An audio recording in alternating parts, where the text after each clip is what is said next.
Order. I'd like to start off with my usual statement. I've been hearing some comments or questions about fall town meeting, and I will go before the Board of Selectmen and recommend that we do not hold a fall town meeting, that we're not going to spend thousands of dollars on a special election and a special town meeting in the fall. That we will, if we have the project done for the Springtown meeting, fine. Then we have to have a really outstanding reason to present to the board to spend the thousands of dollars that would be required to hold a special town meeting and a special election. Both costs. Any comments, questions? Thank you.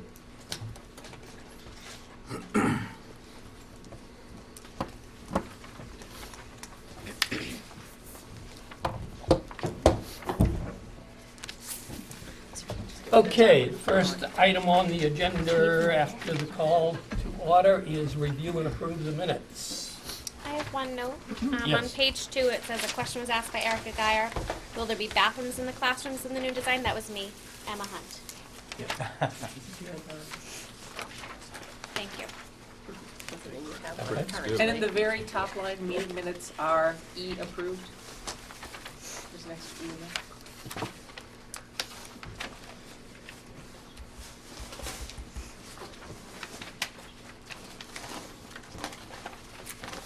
Page 2, the very top, Oh, yes. first sentence.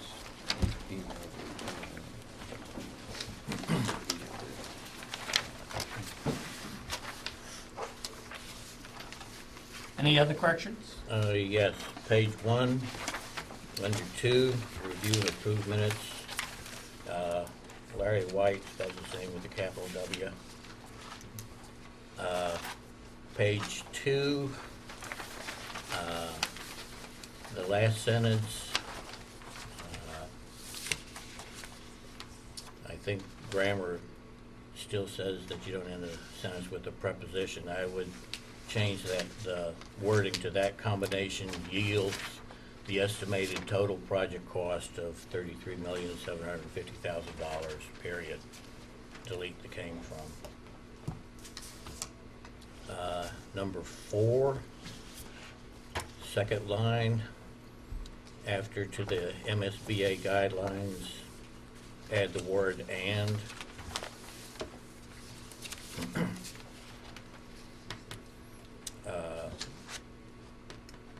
Under a question was asked by Jane, add White, be consistent with everybody having a first and last name.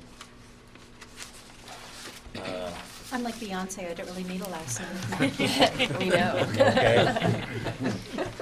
I'll defer to you. You're a wise man, Larry. Very wise man. Just as long as that's on TV. That's right. Page 3, number 6. The last sentence, the highlighted option is one of the town expressed its support for the project. Change town to committee. The town hasn't voted on this. And also, I would say expressed its preference by unanimous voice vote unless otherwise noted.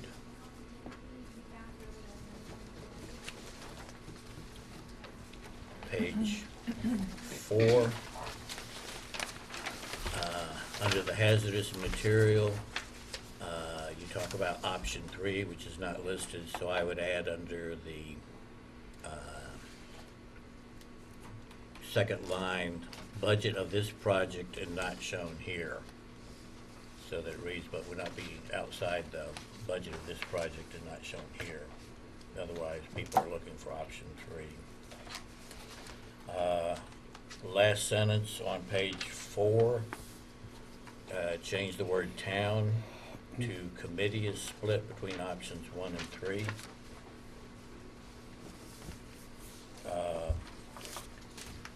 Page 5, I'll stick my neck out again, and after Emma, put Hunt, unless you're known as just Emma.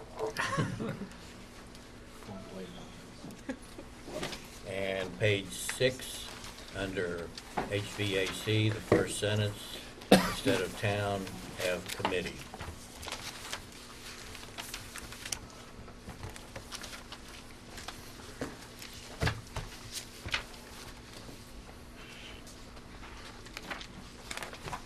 Have a motion to accept the minutes with the edits, or are there any other edits?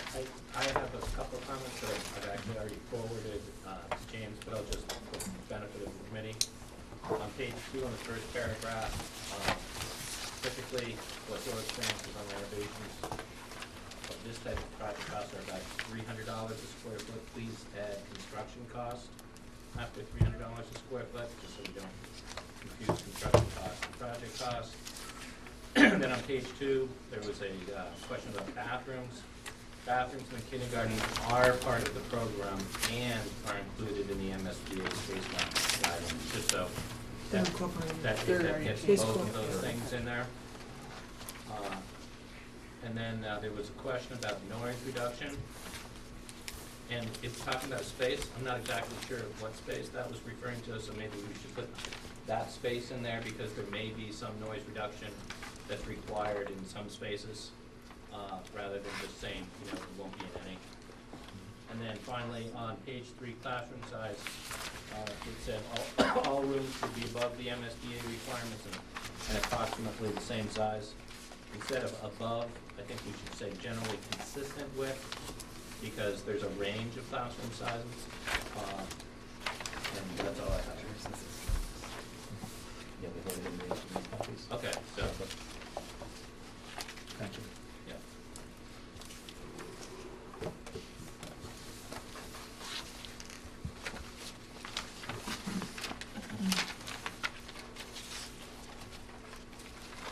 Have a motion to approve the minutes I'll with make the those motion.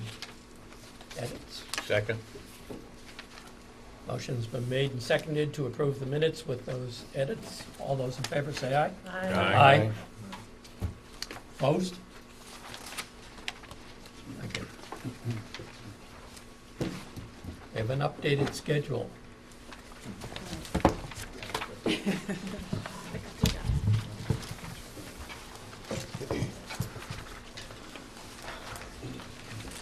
are here. This is just the same schedule we're gonna show at mostly every meeting, and with the update showing the red line is where we are currently today. And we're getting ready to submit the PDP, which is due on Friday the 3rd, no, 2nd, sorry. Friday the 2nd.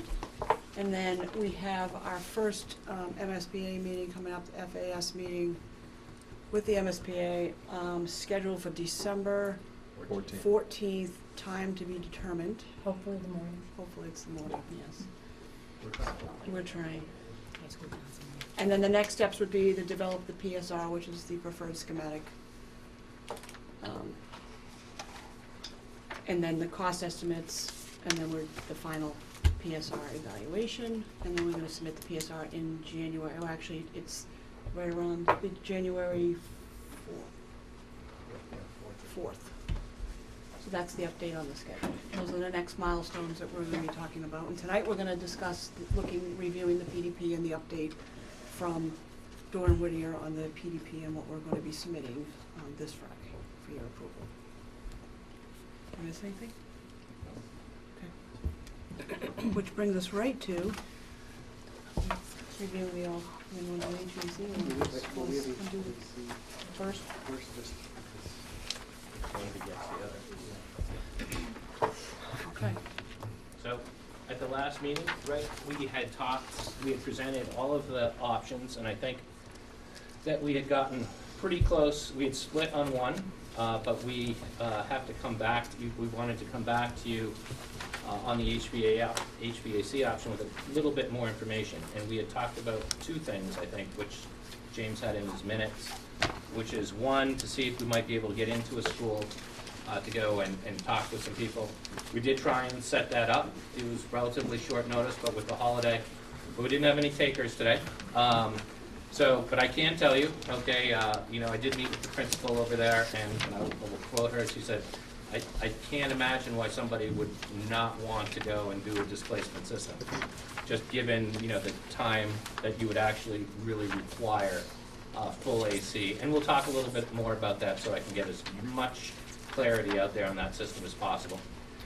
And then we also wanted to talk just about giving you some relative pricing. We have had some feedback from our estimator based on the three types of HVAC options that we presented at the last meeting. So just in terms of what we had discussed, primarily with respect to options 2 and options 3. If you remember, option 1 was essentially replacing what you currently have with the unit ventilators. But when we talk about, how the system actually works, on the left side there, when we're talking about ventilation, okay, what ends up happening is it's coming through a system which is having these big boxes here on the top, these RTUs on the top, that are going to be going and providing the air, okay, into the room. And then that air is heated along the way. But when we bring it into the room, the idea behind displacement air is that we're actually bringing in, okay, the air down below.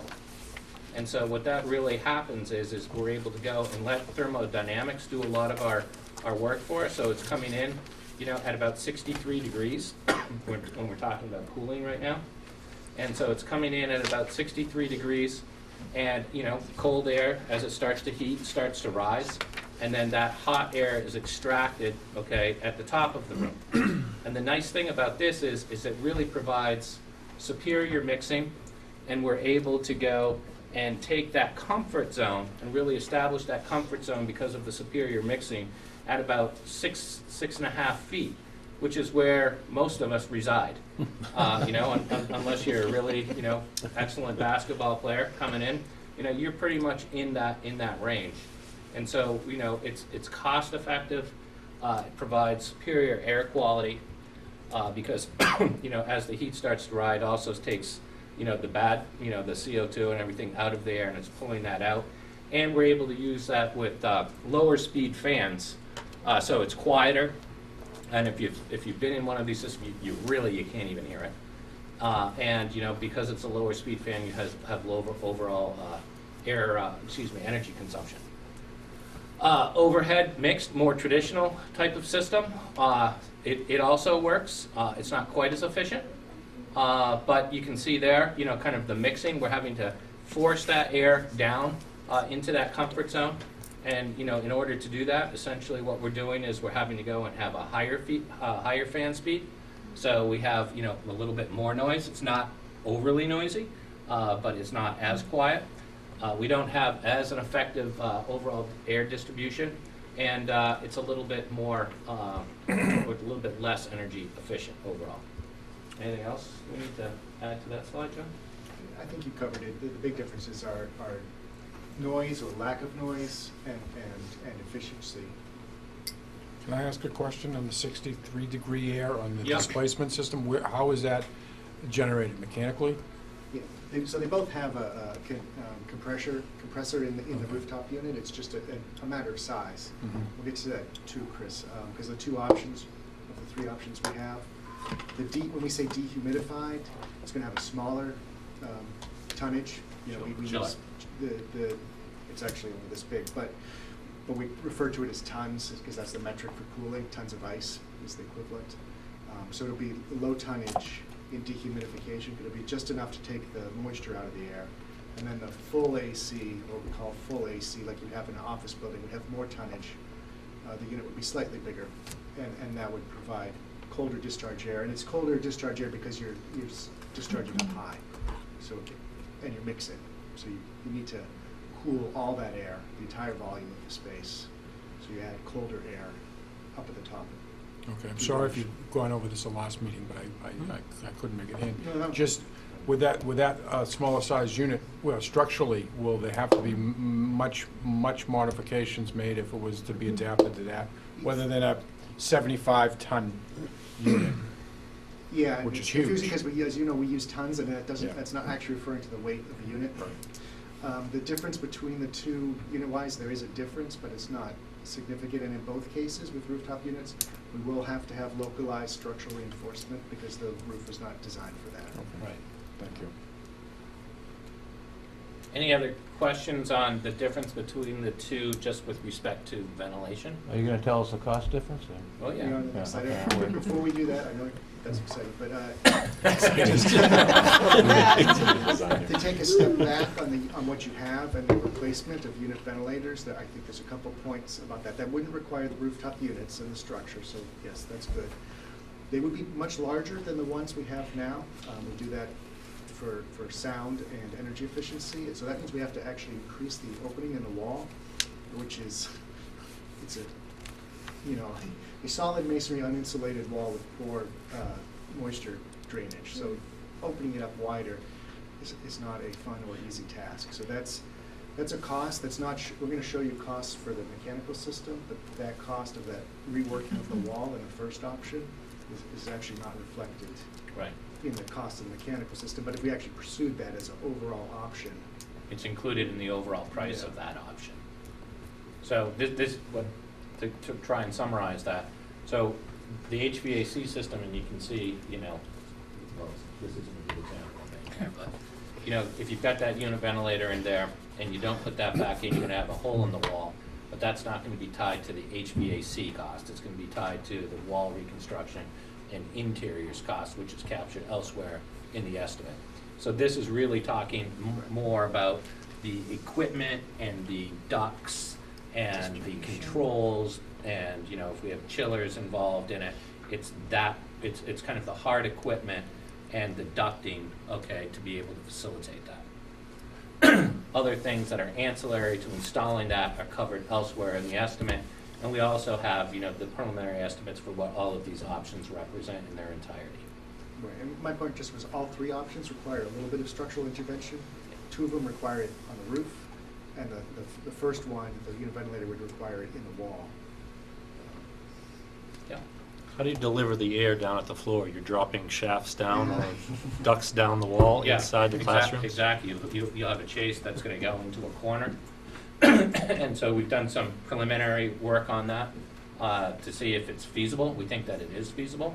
And so, we'd be running that down in the corridor, and we'd have to figure out, how we do all of that, but then we'd bring that in, and we'd chase it out in a corner, and then we'd bring in that air, through the corner.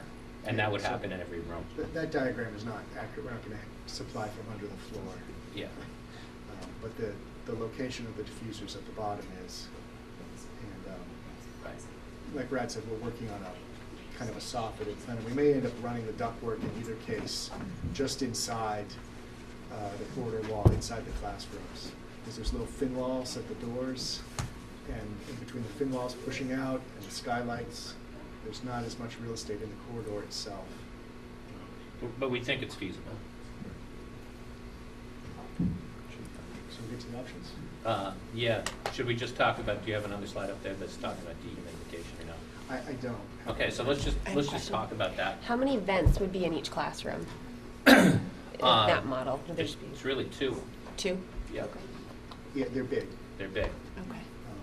They're about the size of that bookshelf. Oh, okay. But they're silent. Like, you can hear my fan right now on my computer. You Okay. can't hear it. 3 times as loud Okay. as the displacement goes. So the size of the bookshelf, thinking that, would it be vertical like that, or? It's recessed into the wall, so all you have, it's basically just a bunch of pinholes, okay, and a cover plate. Oh. And you can't hear it. You just can't put anything in front of it. You can't put it Yeah. there, yeah. When we get, we're going to show you talk about the mechanical options. Then we're going to kind of summarize what's in the PDP, and when we get into the overall options, there's some little thumbnails of one of our other projects. And Oh, good. you remind me, there is a grill in the back of one of those pictures that we I'll show pointed you. out. You won't notice it because it's not that intrusive. So let's just talk a little bit about when we talk about air conditioning and dehumidification. And, if anyone in the room here is a mechanical engineer, they'll appreciate this more than I did when I was first, introduced to it. So a lot of times the engineers will talk about conditioning of air. And really when we're talking about conditioning of air and air conditioning, the nuance that I've been able to pick up is that the conditioning of the air really talks about taking the moisture out of the air. And everybody says it's 110 in Phoenix, but it's dry heat, so it doesn't feel as bad. It's kind of that type of situation. So we're taking the moisture out of the air, so you're more comfortable, okay, at a higher temperature as a general matter. But not 110. But it's not 110. And so what it really means, okay, is the system, when we talk about it, right, in order to do that, and it's a function of chiller size, it provides cooling to be able to take that moisture out of the air, and it cools the building down as well. So for a significant majority of the time, all right, when we're talking about a summer design point day, which the design point, depending on who the engineer is, it might be 95 degrees, 90% relative humidity. During the day, typically like the maximum, okay, temperature that you would actually see in the building is something maybe like around 75, 76 degrees, and that would be, later in the day. And it's just because the chiller can't quite keep up because it's not oversized to deliver you full AC. But even at that temperature, right, the air is dry. So you're more comfortable, okay, at that slightly higher temperature.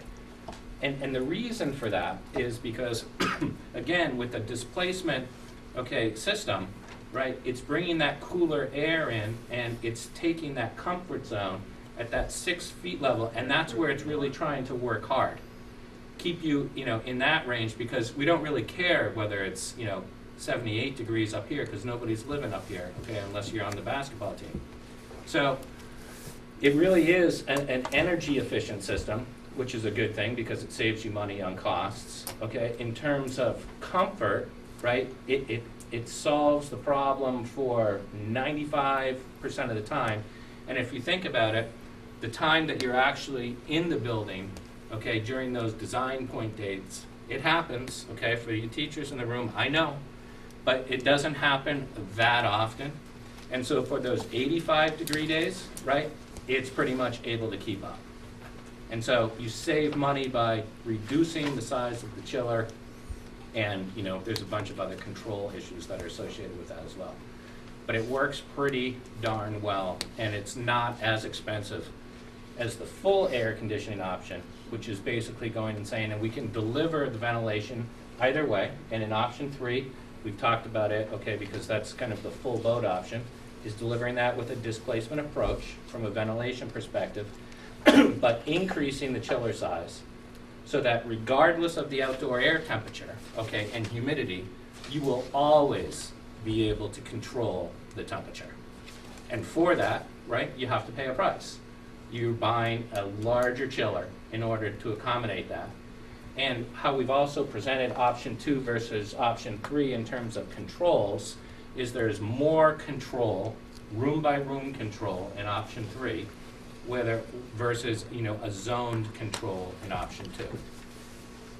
So this can all be changed, right? We can have lots of different parts. So and I want you guys to understand, we're not making a final decision tonight, right? We're trying to get you comfortable with a relative order of magnitude price for some of these things so we can submit the PDP and then move forward with getting a little bit more design done where you think you're headed. We can continue to have more discussions, but then we can start to refine that price more because the nuances between all of these options, it is very nuanced and it takes time, and you need to do the design to figure out what those ultimate prices are going to be. But we can give you a sense of that tonight, at least those kind of relative prices as they relate to each other. So I know that was a mouthful because I had to say it, but do you guys have some questions about this? Because that was our attempt to try and at least distinguish what those various options are. So the first option is chilling the air to some extent, right? But it's not full blown. The second option. Oh, okay. Yeah, option 1 is unit So ventilators. there's no, you talk about a chiller, so there's no chiller? We're going off the original. Yes. Yeah, you're correct. So unit ventilator option, which is shown here as option number 2, because we were trying to be price neutral when we presented it last time. Okay, is putting in, replacing in kind what you currently have. And that is just heat and just ventilation, no air conditioning. Okay, so that's what, when we talk about it here, Is it dehumidification too, or no? No. No, okay. so that's what we're referring to right now as option 1, because we're giving you prices now. Right, so just what you have in front of you is a copy of the presentation from last meeting, which is not this presentation. Okay. So some of the numbers Yeah. and the information is different. So I see that's causing some confusion.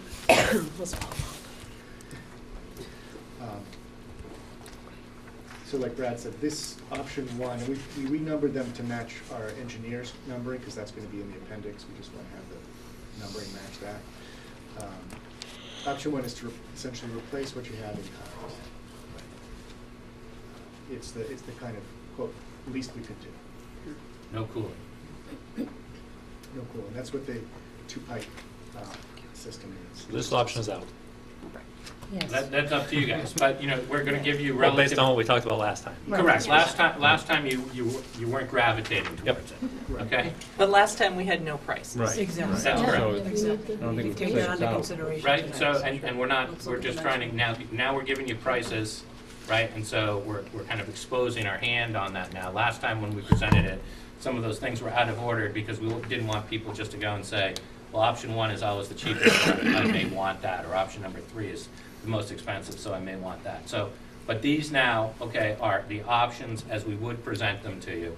Okay, option number 1, okay, here when we talk about it in HVAC parlance is replacing the unit ventilators.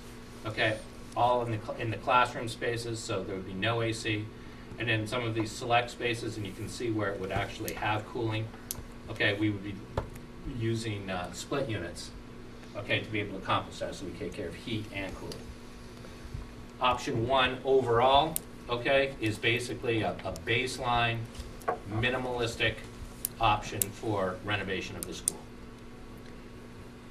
Right. To confirm, we'd be basing this on if we're renovating 90,000 square feet. Yep, Right. So it'd be based on the 90,000, not 69,000. Correct. correct.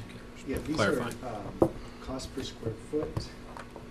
So just kind of independent. You would, in actuality, you would apply it to obviously to the whole square footage. Exactly. Yeah. Just But I'm just for thinking, comparison purposes, because that's how we do it in estimating. So you're absolutely. going to see 3 prices per square foot. Yep.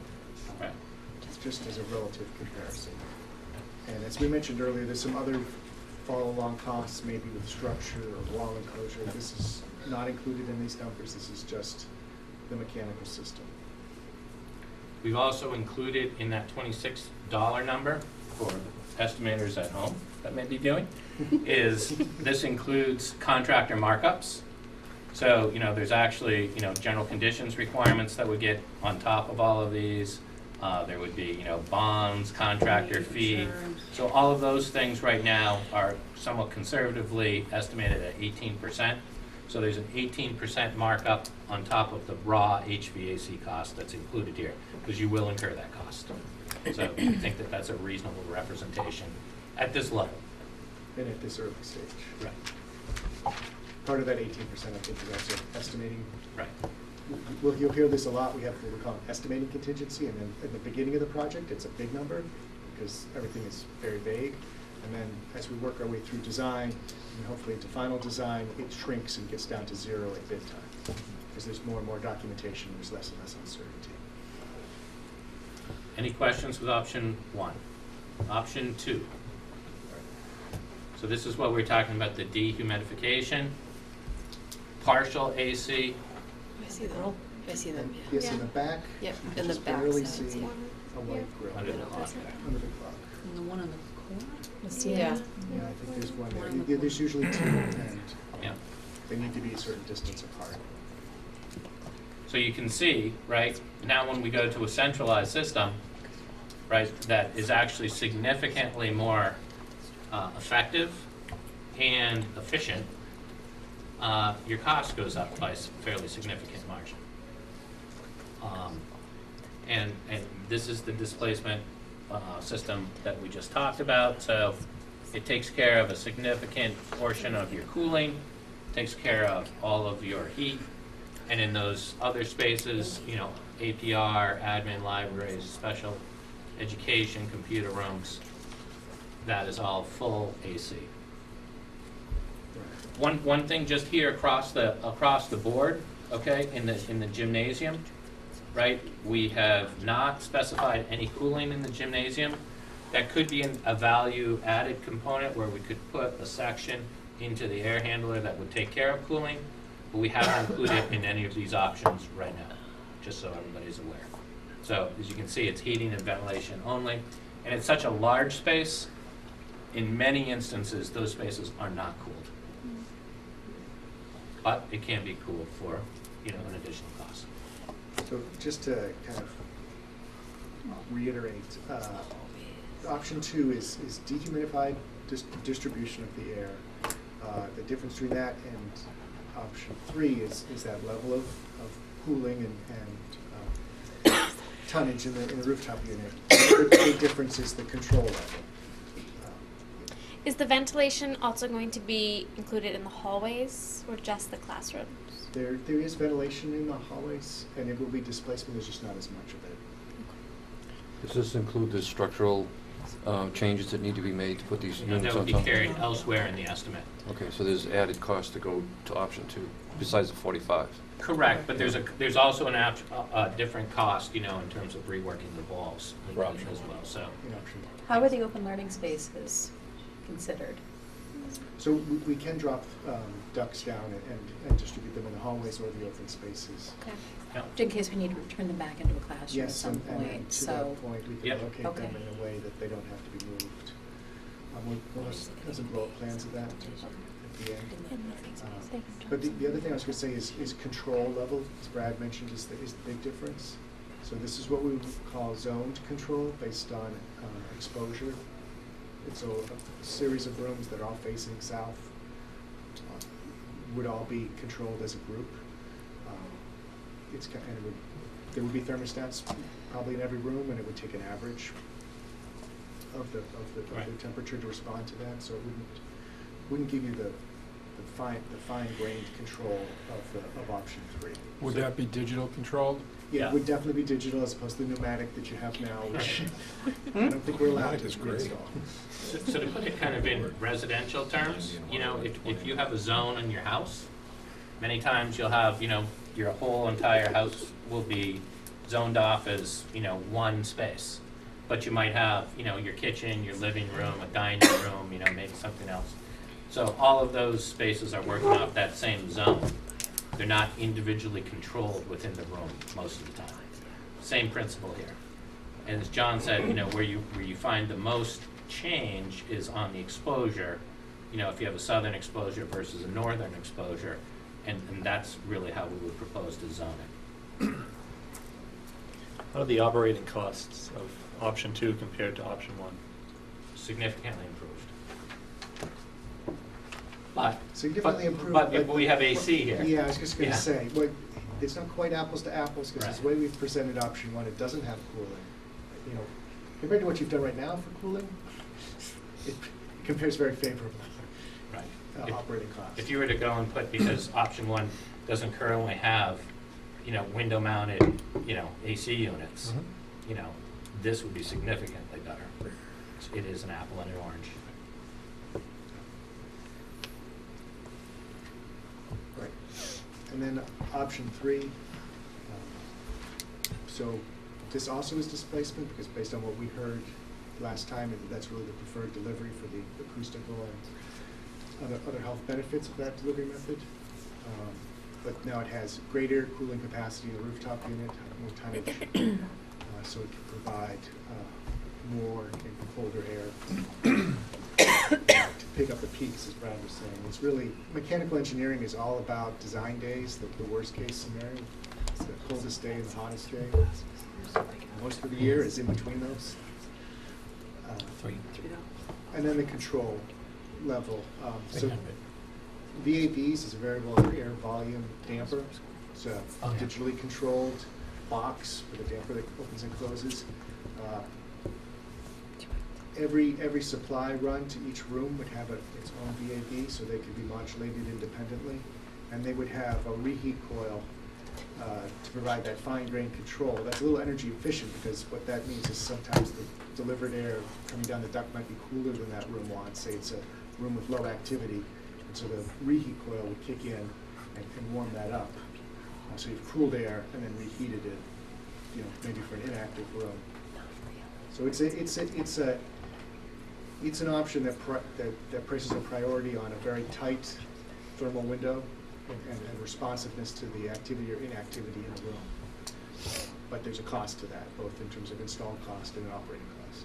Right, and we're never gonna get this envelope to perform, okay, the way we would with a new building, right?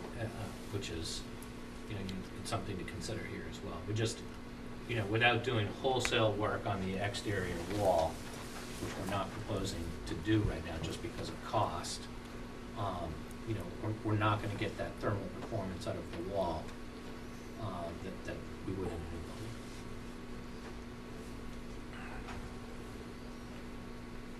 So what do you think? That's what's. If I can take about 5 minutes, because I looked at it from a different viewpoint, and that was, what are the temperatures to be expected?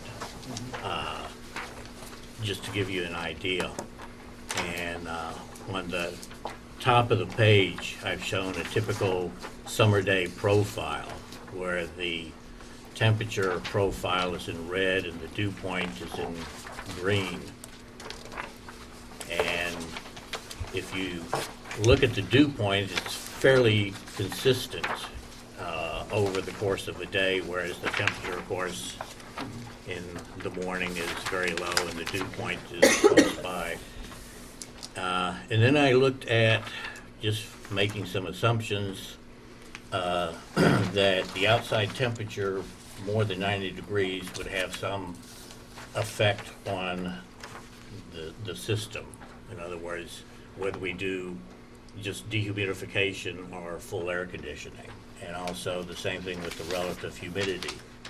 And I went back and looked at KBVY Beverly, which is the NOAA reporting station closest by here, and looked at, over the last 10 years, the temperatures above 90 for May and June.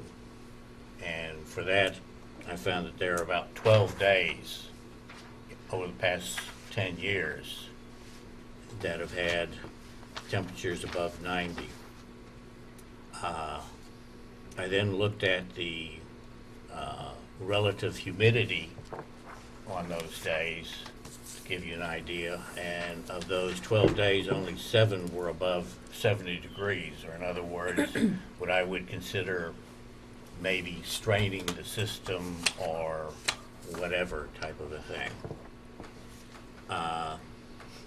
And then I also looked at, on the second page, what they call the heat index. In other words, what we feel as a perceived temperature versus the temperature and the relative humidity. And like Brad pointed out, if you look at, we'll say maybe 110 degree temperature, but 5% humidity, it only feels like 102.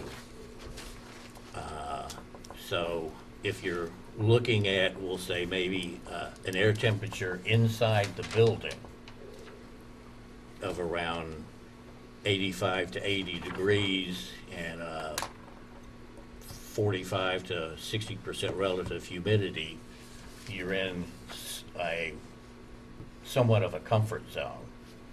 And the general standard, from what I could perceive, is that on the last page, or last graph, that the comfort zone is somewhere between 74 and 82 degrees and about 30 to 60% humidity, which is easy to come by if you're doing just dehumidification.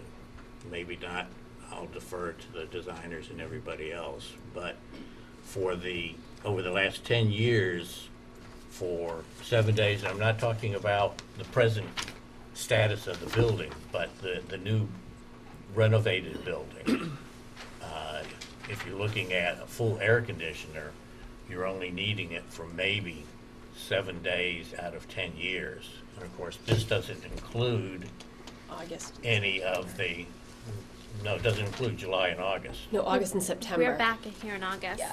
Right, but September. I looked at, I just looked up September myself. right,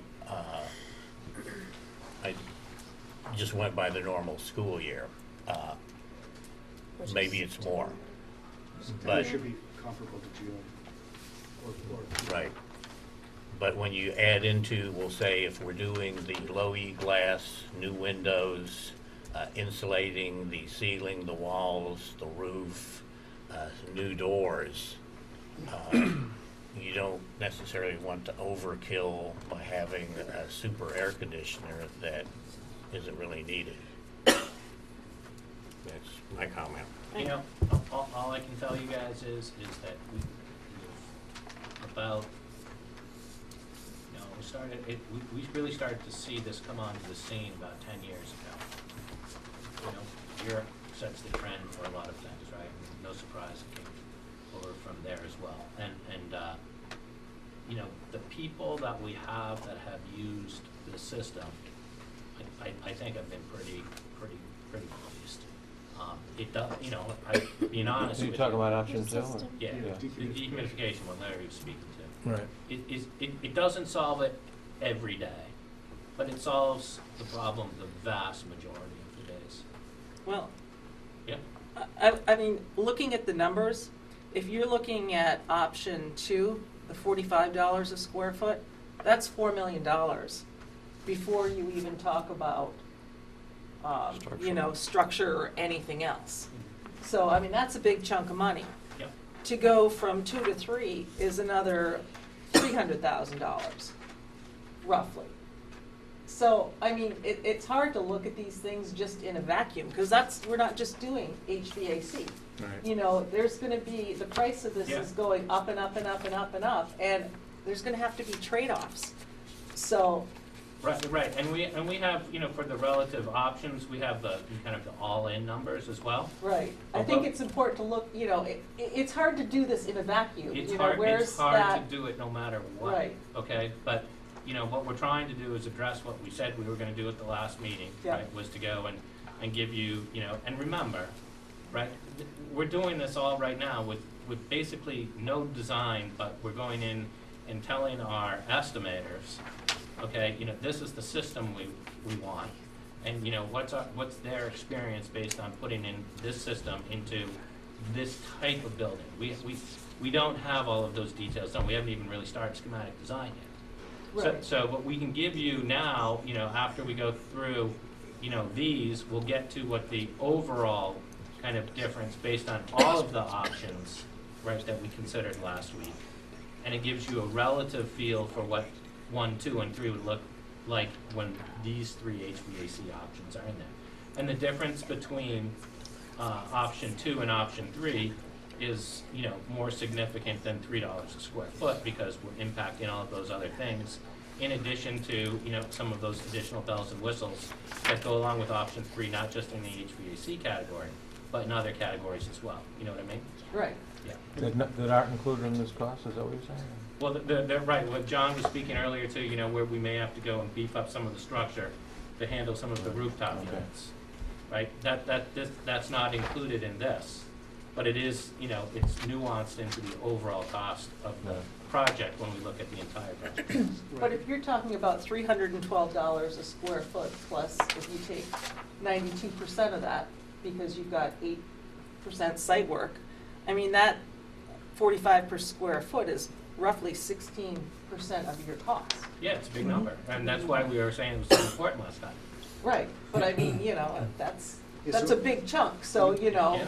Mechanical and electrical, and to a lesser extent plumbing, are always a big chunk. And then since this is a renovation project where we're not building any structure, we already have a foundation, it's gonna be an even larger percentage. So, it's an important decision, to get direction, to the extent that Brad was saying, you know, at this point, we're really talking about what path do you want us to march down and do some more design work. So it is important, and, And it is a big, number, but that's not out of the realm of what should be expected. The operating cost for 3 would be much higher than 2, so that even though it's close in, construction numbers, I think the operating numbers will escalate. Well, but you gotta be careful about that too, because really what we're trying to do, they would escalate upfront, and this is a capital cost driven, as you know. Yeah. But then when we have to go and we bring that in, we're really trying to pick up those days, just those days that we wouldn't normally have picked off. Mhm. So I wouldn't, say that it's a huge difference, because the systems are very much the same. It's just an increase in chiller size to be able to capture those 12 days, that Larry's talking about. Plus, right, the other thing here is that you have individualized controls, which can cut both ways, right? Because all of a sudden, when you start giving people individual controls, you can also short circuit that back at the Energy management. at the energy management board, right? But it depends. Now you're giving people more control, and if they want to be cooler, they're going to turn it up. It's like when I get into my car after someone else is in my car and it's cold out, I always say, "Why is that 85 degrees?" Right? It doesn't get warmer any faster, but some people in my family turn the thermostat up to 85 degrees. I have the discussion all the time, but it doesn't seem to work. But energy management controls that. I mean, that's how it always works in schools. They never give controls to the teachers. They set the parameters for each space and adjust it accordingly. So I wouldn't say that teachers are going to be turning them up and down. They'll be controlled by it. The school in Gloucester that we were attempting to see this afternoon Yep. is number 2, correct? Yes. It is number 2, okay, but with a higher level of controls than we're contemplating here.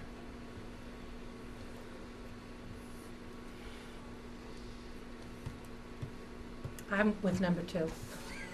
Well, let's go through the whole thing. That was HVAC options, and I think in fairness to everyone, we should, and then we'll come back to saying, let's pick one. But I think, everybody wants to go and see, well, what's the entire price? Give me the full thing. So we'll get to that. But why don't you go through just, this is a summary. All right, so, you want to go through the summary or go through the rest of it? I go through just the summary. All right, so just to close this out, and we'll come back to it, as Brad said, you can see here, we're using a little graphic to try to explain that, option 1 is, this is heating, ventilation, and then air conditioning when you get air conditioning, but that's what HVAC stands for. So option 1 is really about heating and ventilation, limited areas with the AC. And then option 2 has partial AC, and then option 3 has what we call full AC, because of that level of cooling capacity and thus the ability to control and deliver colder air. But as you can see in the prices that we just talked about, that is a smaller gap between levels of cooling than the gap between having no cooling and some cooling. The key is the displacement ventilation, which is obviously a big cost, which for me, again, I think the chiller is less of a concern with the displacement The key is ventilation. having cooling at all. Yeah. Right, once you make that decision, whether it's dehumidified or fully AC, displacement, overhead, that's when you add compressor unit to your rooftop unit, and you have to increase the duct size and have a lot more duct work. That's why option 1 is less expensive, is it doesn't have any cooling and it's just sucking outside air directly in. There's a lot less duct work. But most schools are not satisfied with that. You're not satisfied with that. That's why we put window units in. And that would happen again if we were in option 1. Yeah. Right. Yeah, And those are incredibly just throw another inefficient, wrinkle so- in it, right? Just because somebody, might ask, could you do option 1 with cooling? Sure, you could go from a 2-pipe system to a 4-pipe system. But then, then you start to get much closer towards, you're starting to get into option 2 territory. And we just said, at that point, if you're gonna go that route, go centralized, right? Yeah. Because there's so many reasons not to go unit ventilator. To go 4-pipe system and have it start to approach, this one, and for all of the efficiency benefits and all the other things we've talked about, it didn't seem to us to make sense. It's either, if you're gonna go, into the AC, kind of thing, then go 2 or 3. Don't go 1.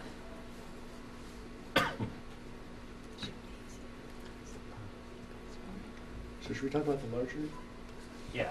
PDP, we wanted to, the second half of this discussion, and so we can come back to the specifics of mechanical, is a summary of our whole submission to the MSBA that we're submitting on Friday. And it's reiterating, hopefully, stuff that that's familiar to you, because we've talked about it all in our previous meetings. The MSBA calls this the preliminary design program. And I think, as we said at the public meeting, it's really a test for the MSBA of educational programming, building assessment, and initial design intent to make sure that there's a range of alternatives and all of them meet the educational program and have established kind of a range budgetarily wise that the town is comfortable with. So this is really about, as MSBA envisions, it's establishing a well-considered series of alternatives to be pursued a little further. That's the next step at PSR when we recommend one particular pathway for all the systems, be it mechanical, be it the building envelope, the floors, etc. And then that PSR is the selection of that pathway, and then the step afterwards, as Andrea was saying in the schedule, in January, February, and March, the step afterwards is to really design that pathway and work out a lot more of the details. So this is still really options, establishing options. The first thing we did in this study this fall was bring our teams out and do the assessments. And this is just a quick summary of those assessments. We found the structure was generally in good shape. There is hazardous materials in the building. It's currently encapsulated, so it isn't a safety issue right now, but if we do any renovation, I think it makes sense to abate that. The plumbing fixtures are inefficient and mostly not accessible because they were installed before the accessibility code existed.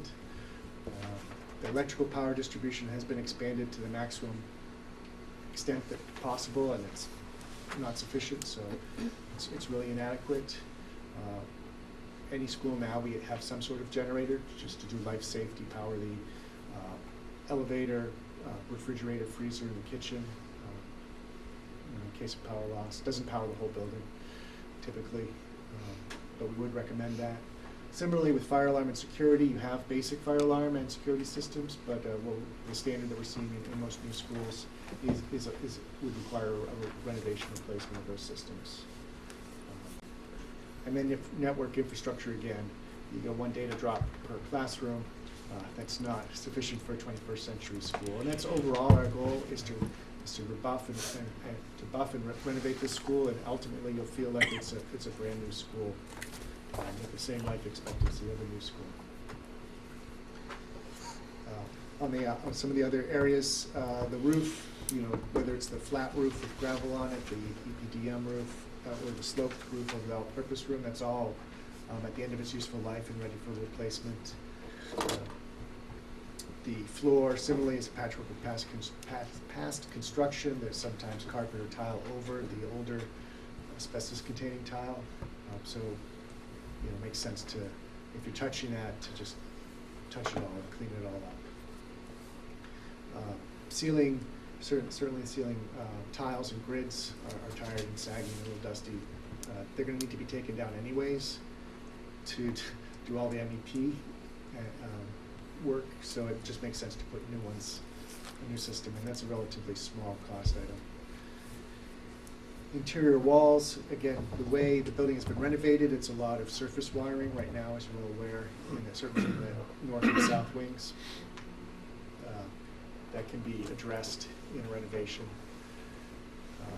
The windows are in good, fair condition. They're still functional, and they are double glazed, which is good, but they're not low E, and they don't have the higher quality thermally broken frame, so they're between those two aspects, they conduct a lot more energy, a lot more heat, both in during the summer and out during the winter.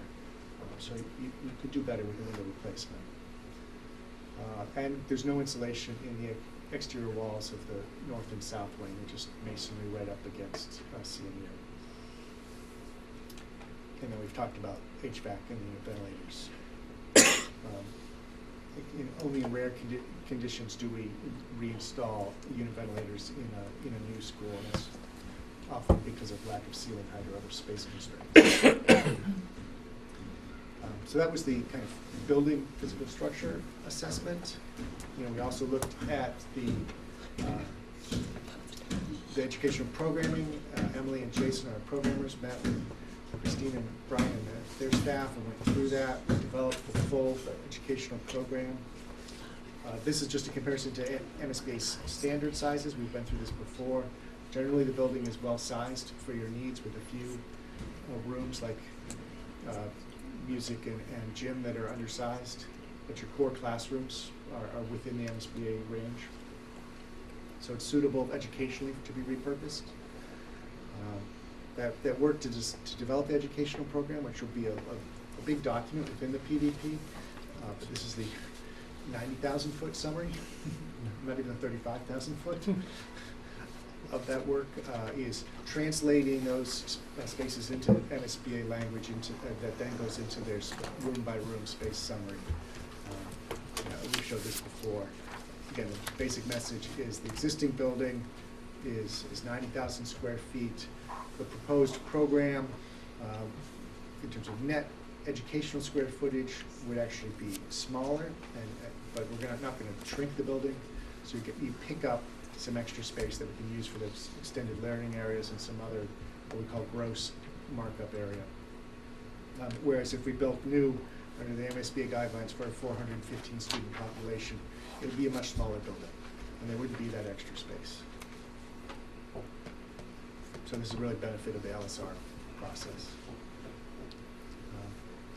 These are the color diagrams that we'll have in the PDP, but again, based on those discussions, that color code the different areas by the colors that we use for the departments to match up with the MSBA categories. So we see, and there are colors, but we have SPED in pink, general classrooms in blue, dining in green, athletics in orange.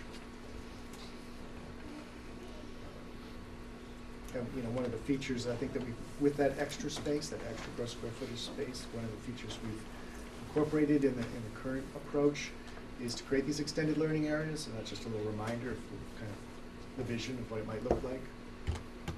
And this is a more detailed plan, because one of the questions was about what if you go back to 4 classrooms? And so this is a little more well thought out. Structurally and for some other reasons, we'll need a little kind of short wall remaining or replaced in the corridor. And so what that means is, and we'll work with the diffuser location and lights as well, but it will be pretty straightforward to put a wall back should you need to in the future create additional classrooms and go back to 4 classrooms. What's the cost on that? Small. It's small. And would it be, I still have some pretty big concerns about going to the extended classrooms the way they're done right now. Would it be possible to have them as a classroom with the initial renovation, but have the possibility to have them taken down to an extended learning area, like go the reverse, essentially? Is that possible? It's certainly possible. And What's your apprehension? We hear about class size, class size, class size. I mean, whether we talk to parents, we talk to town officials, we talk to anybody, it's all about class size. And my concern is, do we end up at some point where we're at 20 or 23 kids in a classroom, and we have the potential of, heading upwards of that with move-ins, and, even now we're hitting that point in several grades. So this is where we get into Donald Rumsfeld's known unknowns, unknown unknowns. It's a choice, and this is for the committee to provide direction, but you need to balance the unknown potential class size increase, which is not in the immediate future from the demographics that we've seen. So that's a little ways out.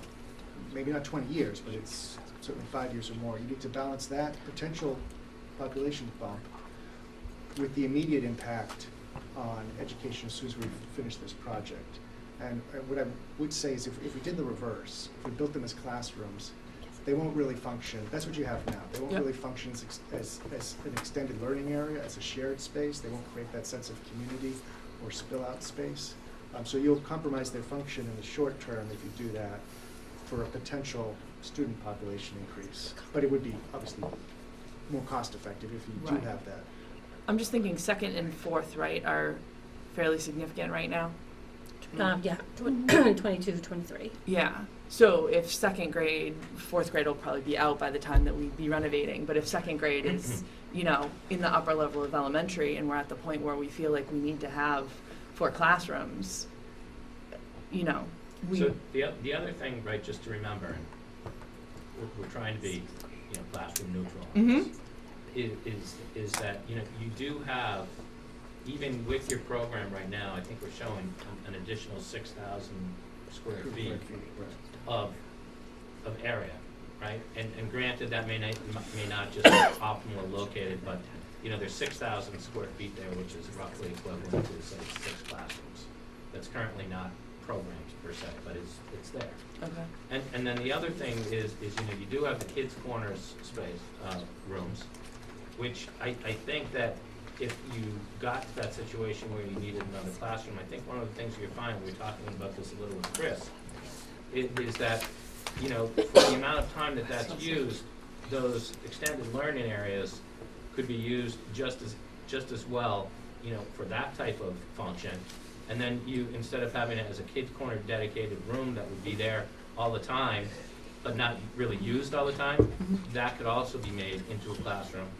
And to give you a sense, you know, those dotted lines there, it really is not a whole bunch of money to go and put up a wall. It's just a, you know, metal stud drywall and a little electrical to go and take care of that. And, you know, that could easily be accomplished in the summer, right? You know, if all of a sudden, you know, you go and say, hey, this just isn't working out. So, you know, our sense is that, you know, given what you have for your demographics as they've been presented, we're not, you know, insensitive to, you know, the, hey, if we build it, they will come phenomenon, because it does happen. But at the same time, we also think that there's some cushion, okay, within your current program and the ability to, you know, reshuffle a little bit. And then, you know, we even talked a little bit about, you know, you could look at, you know, how you're actually doing your program to make that even be perhaps a little bit more progressive in how you do your rotations. So I do think that there's an awful lot of opportunity to satisfy that need.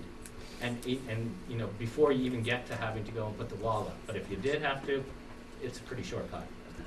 Yeah. What Brad is talking about is the difference between 56,000 net square feet that's in the proposed program and the 44 that would be in a straight MSBA if it was new. So that 9,000, because it's 45, that 9,000 square foot gap are classrooms, not the extended learning areas. Those are rooms that are assigned to a program that wouldn't be in the normal MSBA program, but because you already have the space, we're able to like Kids Club, assign a function to that and let's keep it.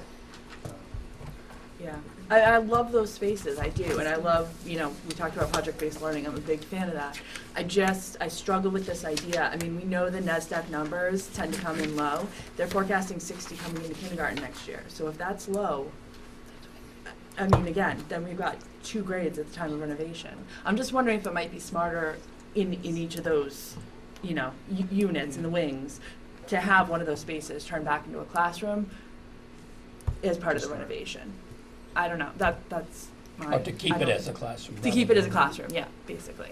So the other thing I was just chatting with Erica about is there are a lot of teachers in this building that really believe in project-based learning and would opt to use that space as their classroom space.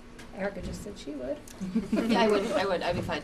But also, if we opted where one was not, then one grade would be missing out on that open space, and we'd have to share another open space between 2 grades, because there's one for every grade, correct? Right. Yeah. So I feel like that would be a... And that would be my thought, was it would be shared Right. between 2 grades. Would you use that? I wouldn't space 100% of the time, so you would not use a classroom? I think sharing between 2 grades right away would be a challenge. With schedules and things, it's nice to be able to have something like that for your grade level. So do you feel like 100% of the time you would be in that space, not in a traditional classroom? You mean if she was using that space as a classroom? classroom? If I had to use a space as a classroom, then absolutely I would use it as a classroom and make it work. I have tables in my room anyway. It's very open. So even with people in the hallway, with that hallway being very open to Yeah, that. I think that I would be able to coordinate and figure it out to work, you know, for the students and myself. Especially if you're stationed near yeah. the same grade level where the schedule and transition times are all the same, I think that would It would be, make sense. Yeah. and Do we be feel like there's a manageable. teacher in every grade that would be willing to do that? Because that might be what it would come down to. I can be pretty persuasive. And I think age difference is a factor To too. be fair, Older it's gonna children be- are more independent, where the younger children may need those walls to keep them Mhm. more focused. So I think that's something to discuss with the staff. The school that comes to mind, it's an older school, is the Cashman School in Amesbury, is the open classroom concept, and they have been since their existence. And I visited that school quite a bit about 8 years ago and talked to a lot of teachers about how they liked, and they're still an open space classroom, school. I went to an open space middle school 100 years ago, and it was great. I mean, there were noise issues every once in a while, but generally speaking, the teachers had very well-defined areas, and that sense of community, I think, was really shining through in that. And this isn't, you know, the open space classroom model here, it's very different. You're talking Maybe we about take out all the walls. one. You're talking about one Oh, room. Emma, come on. And I think if all of a sudden you experience that, I mean, you put up the wall, Yeah. you know? I mean, should we think about putting, I know that they make these like wall things that kind of fold into the wall and then they fold out.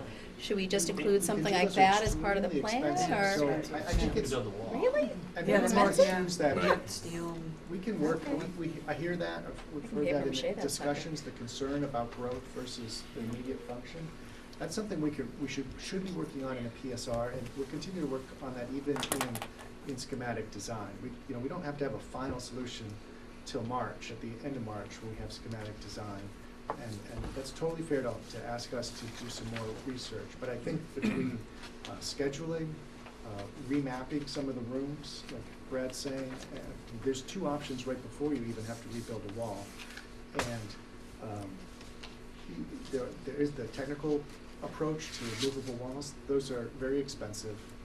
And it's almost like the air conditioning discussion. You know, are you going to have a very expensive wall in case you might need it sometime, or really kind of put that off and say 99% of the time we'll be okay for the foreseeable future.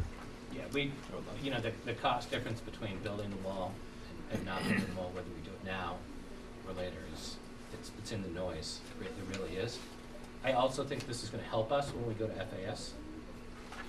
Because, you know, we're basically taking, you know, a building that's 60 years old, and older in some instances, and going and saying, you know, we're just redoing it. And we don't really have a lot of progressive elements going on in this program. This is one of them. And I think that, you know, if you give it a chance, I think that you might find, okay, that there are a lot of good things that could come out of this. And we're not saying that you couldn't put it back up. I think it's a really simple thing to put it back up. I know it's a really simple thing to put it back up. Right, but because it's a renovation project, we haven't done the full educational visioning and that whole discussion, but from our work on other schools, I can say that the whole trend statewide is towards what's called 21st century learning. A big component of that is authentic learning and project-based learning, having real and meaningful activities for the students, not just writing down tests and doing A equals B, kind of rote memorization. So you need some space to do that, and the schools we built in the 20th century are what we call cells and bells. They're really, that's a pejorative term, but it's based on a monastery where the bell rings, the kids run out and they go to the next classroom, and then they get back in their classroom and they in little isolated bubbles, and there's not interaction between students in other classes and teachers in other classes. So opens we see in different formats in different ways, but having some sort of open space that allows for interaction between teachers, co-teaching, interdisciplinary work is the trend in almost every school to lesser or greater extents that we're doing now. So how does that work though with one teacher inhabiting that space? If Well, you're I think talking about I it think being. that one teacher scenario was if we had four If we had classes. If you were Four forced Trying to get around for the that. year, Okay. Yeah, this is not designed and to be a the classroom. steam It's room not was like the taken, open. all the other rooms that are You know, available. when it opens, if designed like this, the intent is not that it belongs to a teacher. In fact, it's just the opposite. Right, that was my assumption. That's right. Yes. And you know, and as you start to go down that more progressive educational pathway, you see less and less, even at the elementary school level, of people migrating towards a homeroom type model. And so we're only just scratching probably the surface of this with something like that. Okay, whereas, you know, if you really wanted to go in something crazy, you could have all the teachers in those pods rotating, and everybody gets a chance because there is no homeroom. Okay, but we don't want to go there right now. That might be too much. But I just think that, you know, as part of our job is not just to design the building, but it's also to push you guys a little bit educationally, and to push you a little bit towards what we see as trending. And if you just look at how those pods are structured, right, where you've got three, you know, you can almost see where, you know, you've got different people doing different things in each one of those rooms, but, and that's, they're in that space, and they're in there all the time.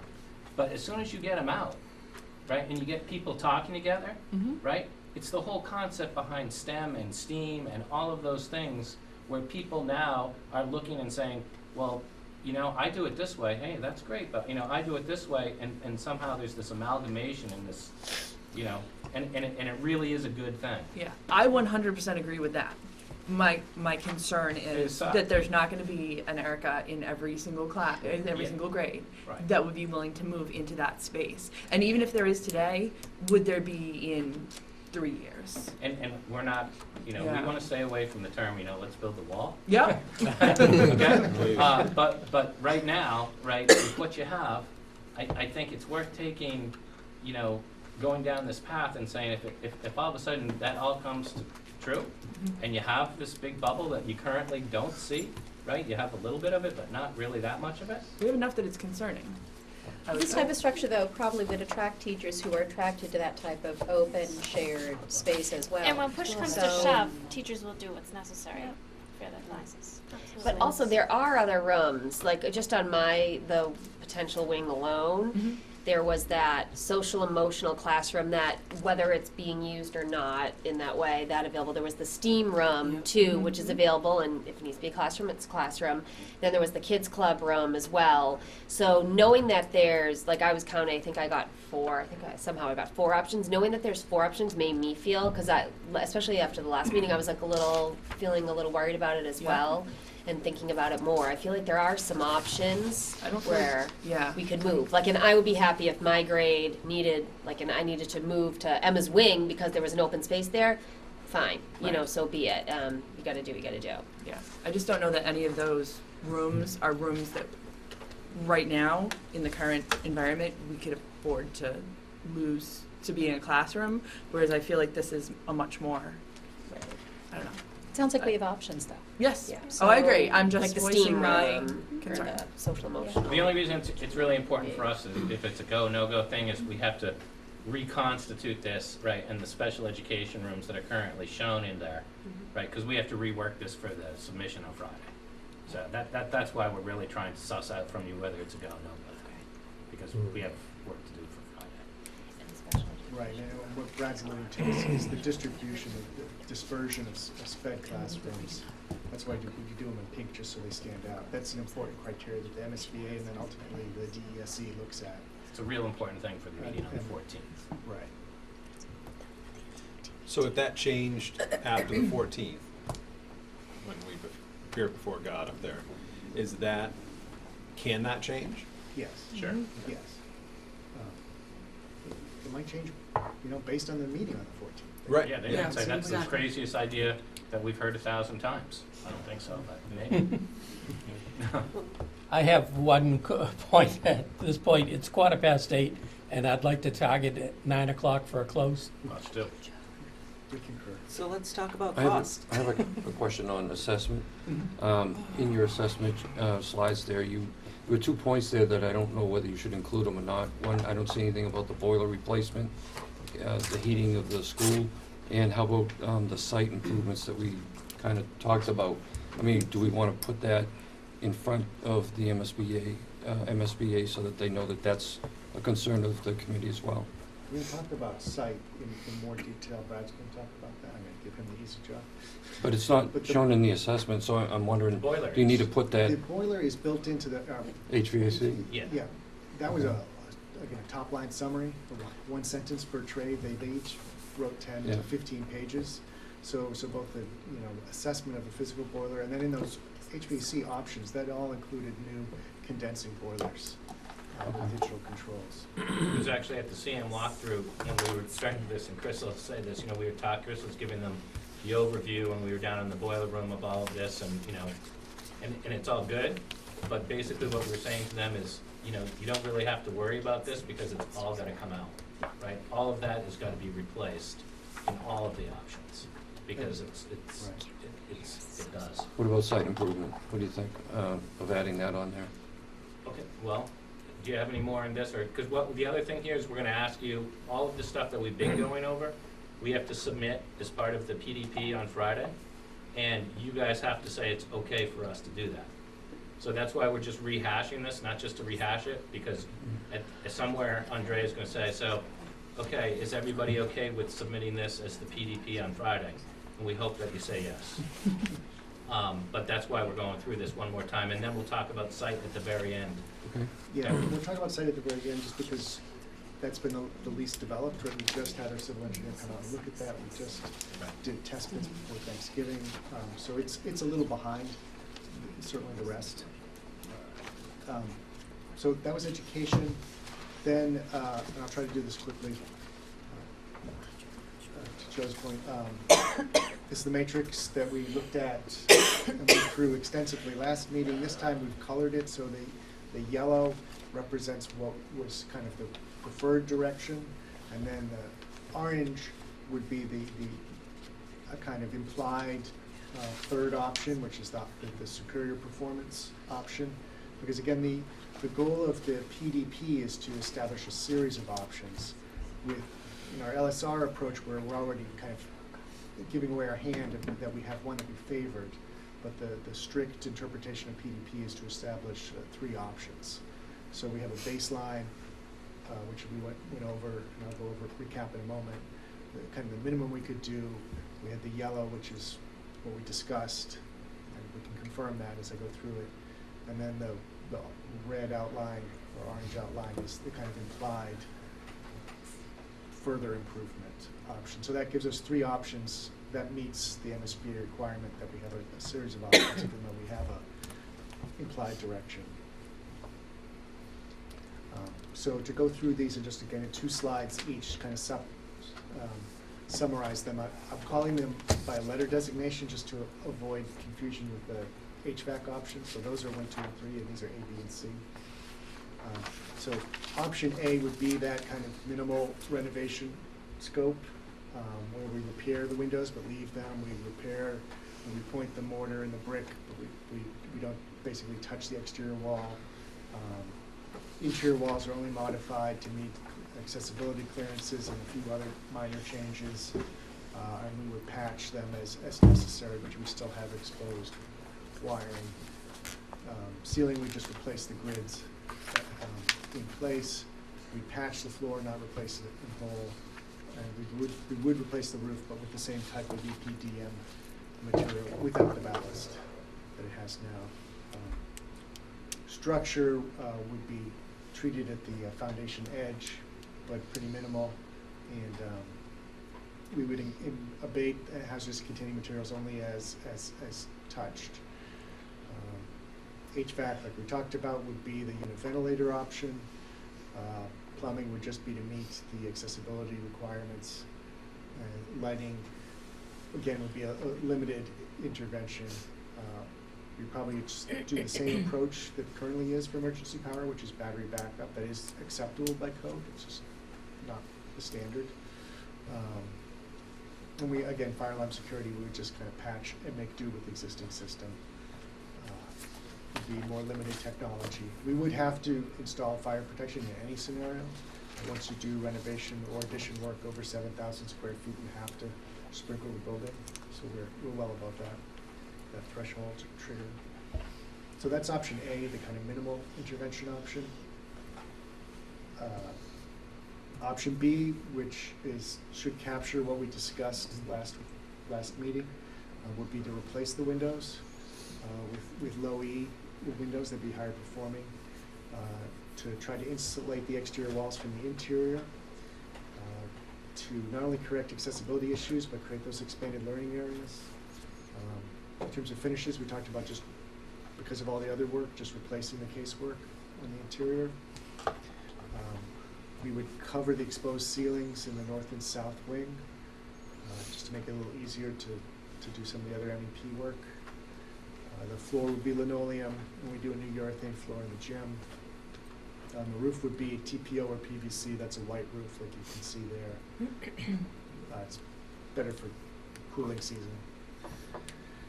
Structure, we would have to provide the support for the mechanical units, as we talked about.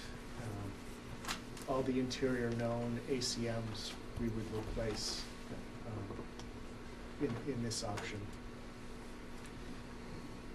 And then HVAC would be dehumidification, provided at a displacement level that you can, again, you can barely see that, but that's the diffuser set into the wall. Plumbing would be for water efficiency. We'd also replace the domestic water piping, valves, etc. Lighting, we do all new LED lighting. We do a new electrical service, new emergency generator, so you'd have more than adequate capacity in terms of the number of receptacles in your rooms. We would do basically a new fire alarm system and a new security system. And we would have full technology coverage between wireless and Cat5. Do you have a question? No. Oh. Feel free to interrupt me. No, just changing my view. And then for all the options, fire protection is the same. It's a complete Could system. you add, replace the boilers under HVAC? So Just to be clear? Yeah, to be clear, I Okay. think that should be, We could do that. we don't I see can that make anywhere sure. in any of the slides. So. Yeah.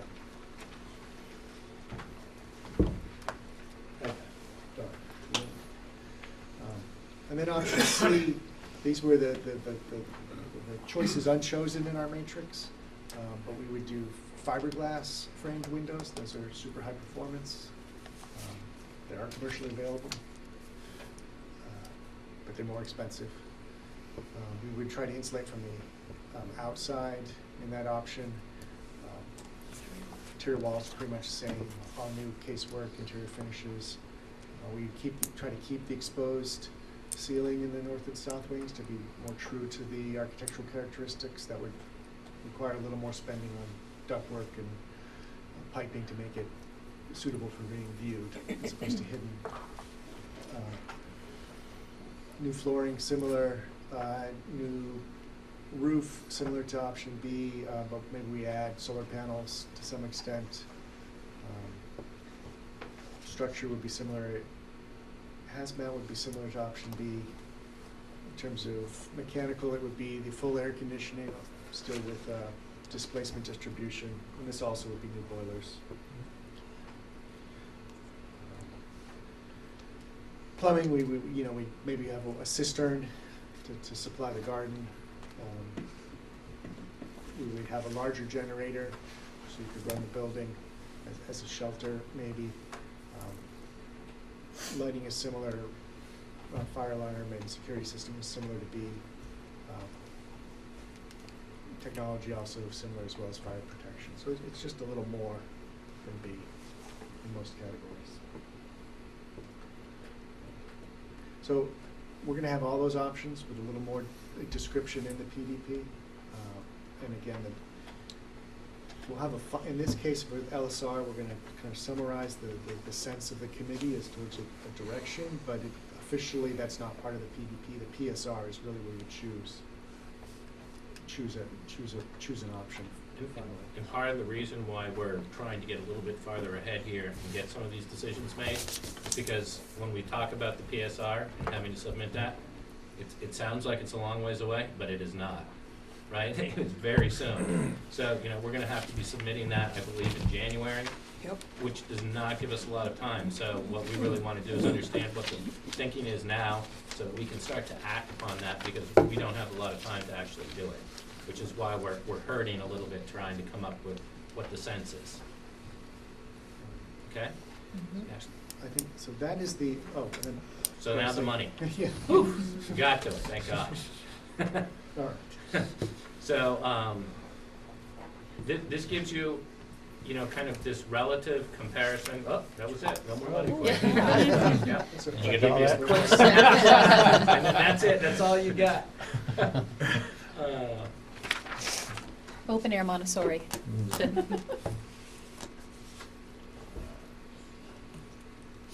You're at the beginning now. There you go. It would have been nice to have it a couple days before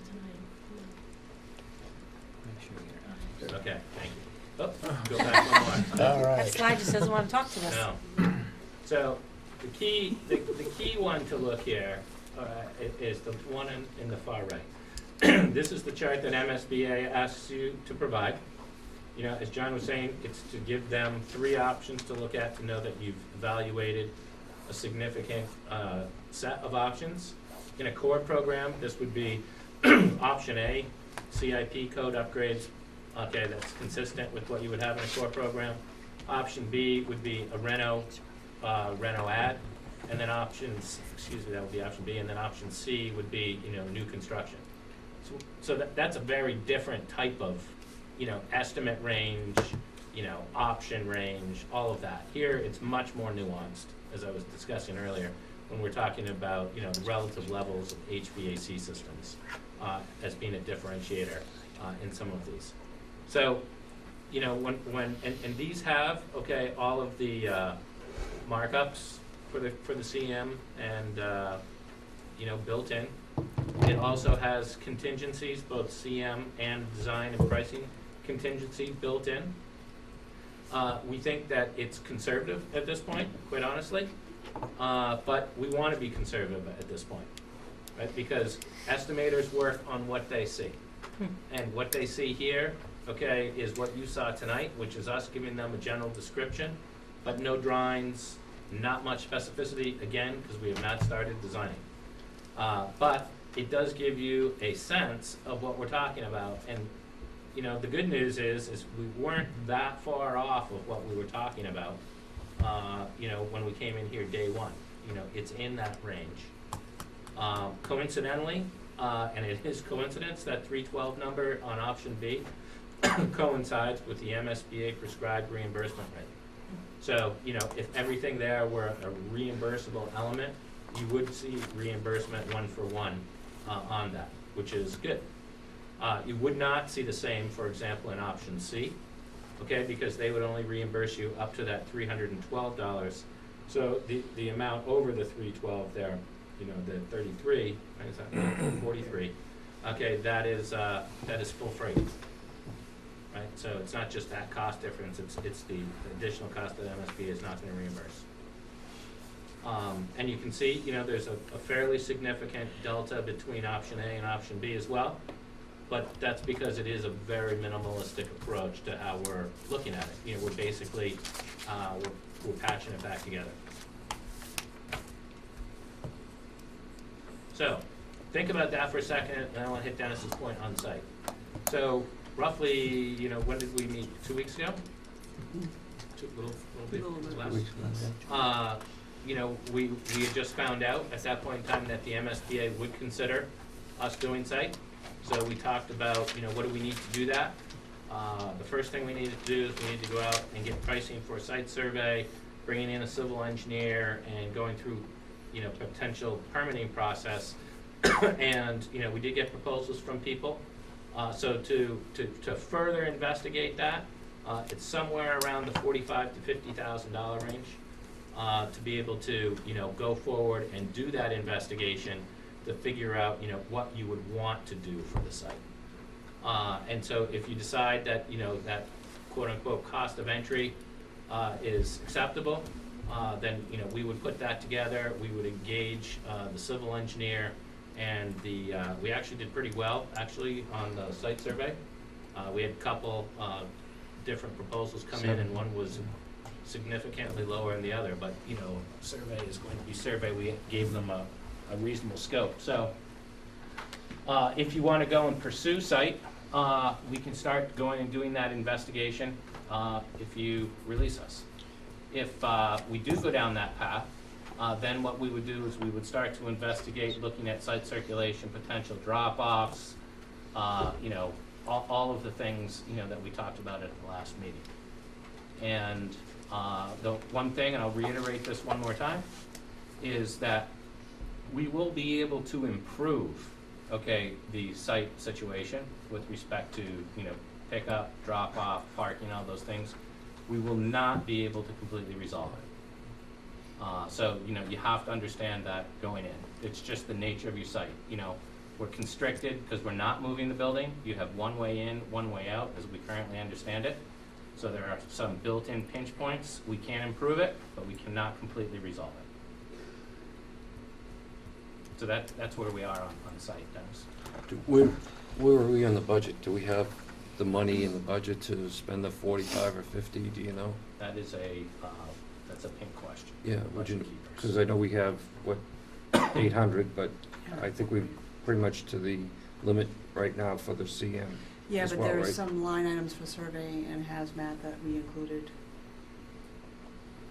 But, like, outside of Doran Whittier's line. Yep.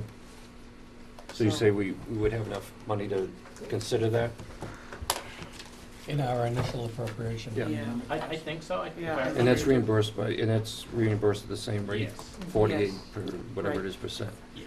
I mean, my opinion is, I think the site work here is important as the renovation inside. Even though you can't solve it, I did see some of the schematic designs that you have proposed or looked at, and I think it'd be a much more improved way of circulating around this building than it is currently. I mean, it's definitely something I think we should consider. That's my opinion on that. People just need to be here at 3 o'clock and see how it goes. Several of you were, or people, the CM, yeah, they were here today and they were shaking their heads. So just Come on a Friday in January when the kids are dropping off their skis, because that's the real. So, you know, these costs right now include a notional amount, okay, for site, because we know we're gonna have to touch some of it, but it does not include all of it. Right, so, you know, for example, in the 312 number, right, in option B, you would have to take out, you know, whatever that site cost is, you know, out of the building. And then we'd have to look at, you know, do we exceed the 8% site cap? Because some of that would potentially be full freight. Clearly, that will be the case in option C, since we're already over the 312 cap, notwithstanding the 8% site cap. So, just so you're aware. I've been informed on the initial appropriation of 800,000 that we only have 49,000 left.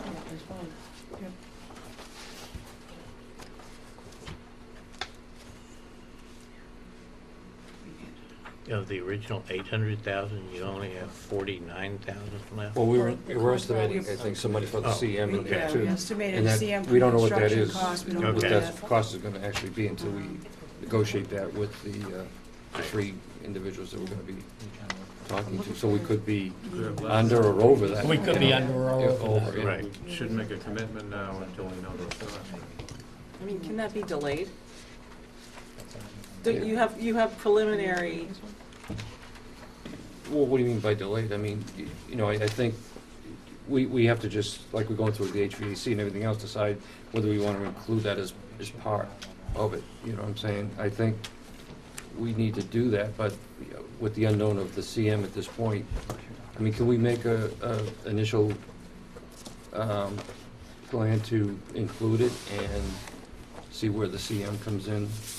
Because we're going to be doing that in the next couple of weeks, right, December 13th? We'll have proposals on the 9th. What's that? Proposals are on the 9th, and Ninth. the interviews on the 13th. So we'll have some dollar values by the 9th of December.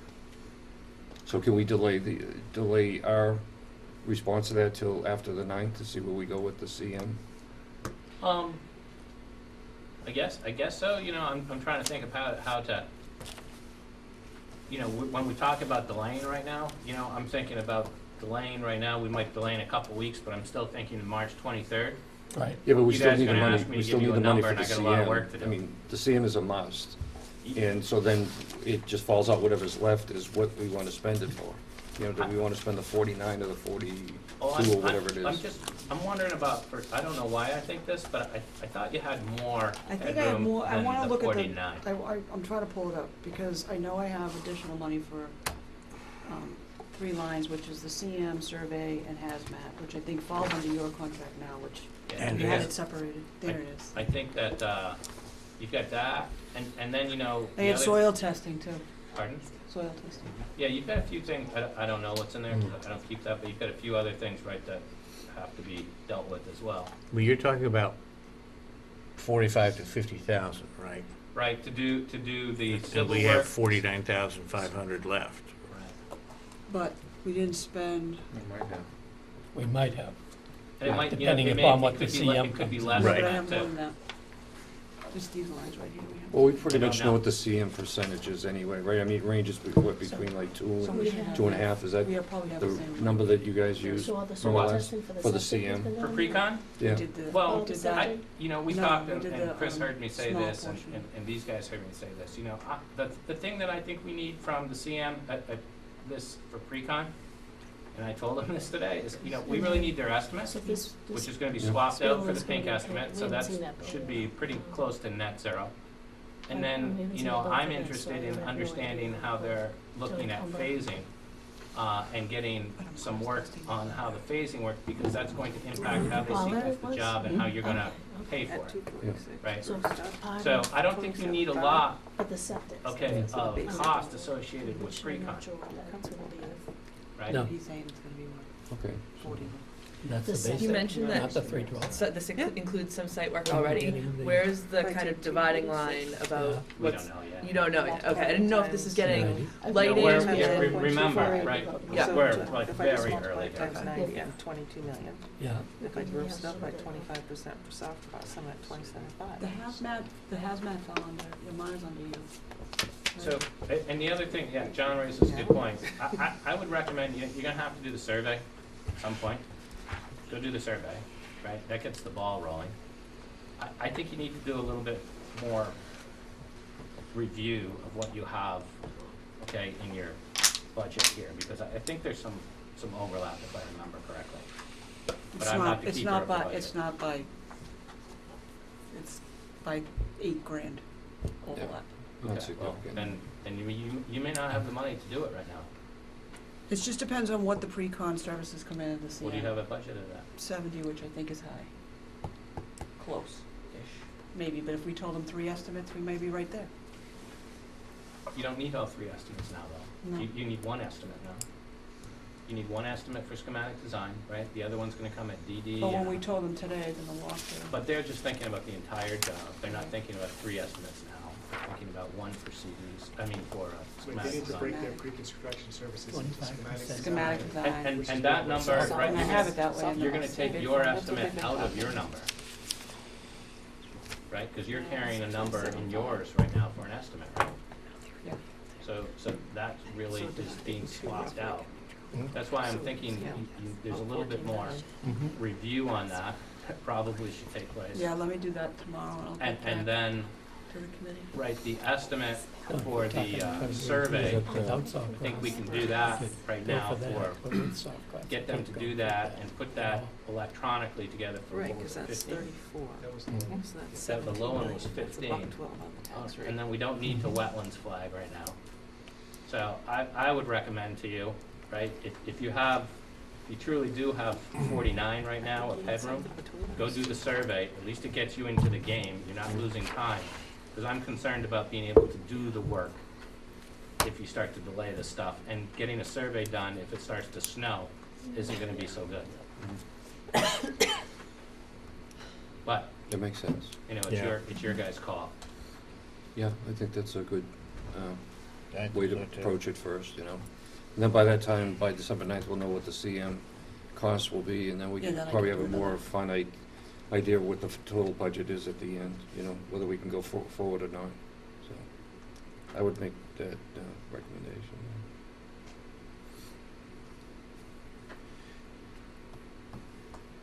Make a motion? Is that a motion or a recommendation? Yeah, I don't know how to exactly word the motion, but I think we want to do the site survey first that needs to be done for the school. I would just suggest that you put a not to exceed cap of $15,000 on the site survey. And then we'll get that proposal back to you, but I believe it's under that, and that would start going and doing the site survey don't believe that would include the wetlands flagging, but I don't think we need to do that now. Okay, so I would make that motion that we set the cap at 15,000 for site survey at this point. Take it out of the budget that we have. Second. One of the reasons to do a survey now is to establish the feasibility of doing a new field, a septic leach field off this wing, and that's tight to the wetland buffer. So we kind of do need to do that. The flagging The now. flagging. I know you want to save money, but, so I'm talking to Brad, not to you. There's two reasons to do the survey. Huh? Does? The survey, one is to scope out the whole site, Yeah, so we can locate the look at building, the site. whatever, yeah. But the other reason is the feasibility of doing a new leach field up off this wing where we're just doing test pits. There seems to be enough space, but without a survey, we can't confirm there's enough space between the existing field and the wetlands buffer zone, which Yes. is right at kind of the edge of the grassy area. Yes, it's about $80. So we kind of do need to do the wetlands flagging because the buffer is 100 feet off of that wetland edge. So that's kind of the pinch on The one side side and then does. the field is on the other side. So that's actually probably the biggest reason to do the survey now is just to confirm that we can fit a septic field in that space. Otherwise, we have to kind of come up with a new location. If you will stand by for just 1 second, magic of technology here. Andrea, on the dates, I have Tuesday the 13th for the same at risk Yep, for 1 the 3 o'clock. people coming in. Yeah, 1 to 5. Yep, Right? right. Right. 1 o'clock? 2 o'clock? Starting at 1 to Yep. 4:30. Right. Right. And that's in the special ed conference room, just so people know. That's what we decided. And we have a we have an earlier meeting before that? Committee meeting? No? Okay. Not set yet, no. We have a meeting on We the have, 20th. we have on the 8th, we have a hold on the 8th. I have a hold on my calendar to discuss tonight whether we're meeting on the 8th. But we are meeting on the 20th. I But thought we are meeting on the Yeah. 20th of December. The 8th I have a hold on. I have a hold on it just to see if we were gonna do it or not, to discuss. Full committee. yep, The full So is the committee. 20th. yep. And the 20th is a full committee. Yeah, the 20th is actually set. Right. The 8th I left in the calendar just to see if we needed to do it. I think because of the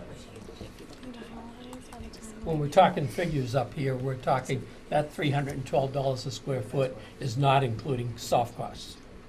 No. I So don't that's think so. another 25% on top yeah, of that. Yeah. Which You're is up to not 33 million. reimbursable. Which Which is is not not reimbursable. reimbursable. Right. That's right. So You're up to 33.4 million or something of that you're nature, higher I than think. that. Yeah, well, whatever was in the minutes, it says. So that's up to approximately Yeah, That was at 33. That was at $35 $350. million That was at right there. 33.7 With the $7 That's at million 300. not reimbursable. That's not And 312. it doesn't include the What's that? site work. That's not, that's 300 even. Correct. But the soft cost would add in another, Right, but I'm saying the 12,000. Oh, yeah. 12 times 90,000. comes up to square feet. 27 million, and then the soft costs 33.7 according to the minutes, so, and that's not reimbursable. But no, before when we were we talking a total cost? 300, it was based off of 300, not 312. So Right. and make just the 12. But that was a total cost, not a construction cost. That included soft costs, No. didn't it? No? Nope. No, we were at 25,000 plus soft costs, Yeah. Yes. which was, Okay. Yeah, It was we're the 33 $300 per million. square foot times the 90,000 square foot. Right. 300 times 90,000 got us construction costs. Got Then us we to added 27, so that got us 27.5, yeah, and then we to added 34. 25%, which got us to the 33,750. 33.7 million. But if you're talking 312, right there, without soft cost, your reimbursement on your soft cost is 0. No, that's not correct.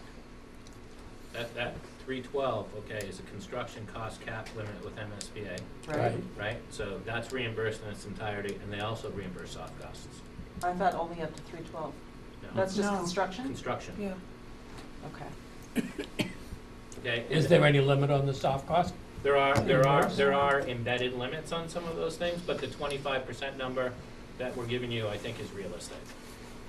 And so I just pulled up the proposal, and so we have a couple of proposals. One was wetlands flagging, and one isn't. But if I combine those, I'm comfortable saying that if you had an NTE of 17.5, we can cover the survey and the wetlands flagging.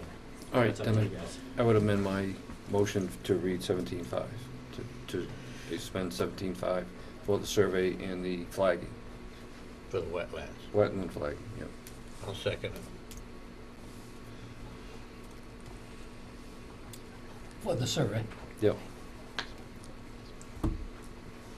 Any further discussion?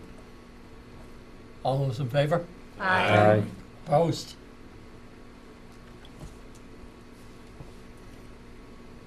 Okay, we'll get going on that.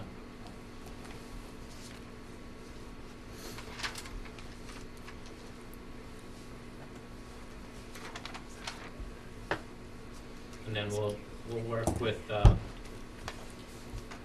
these guys to understand a little bit better where you are overall in your current budget.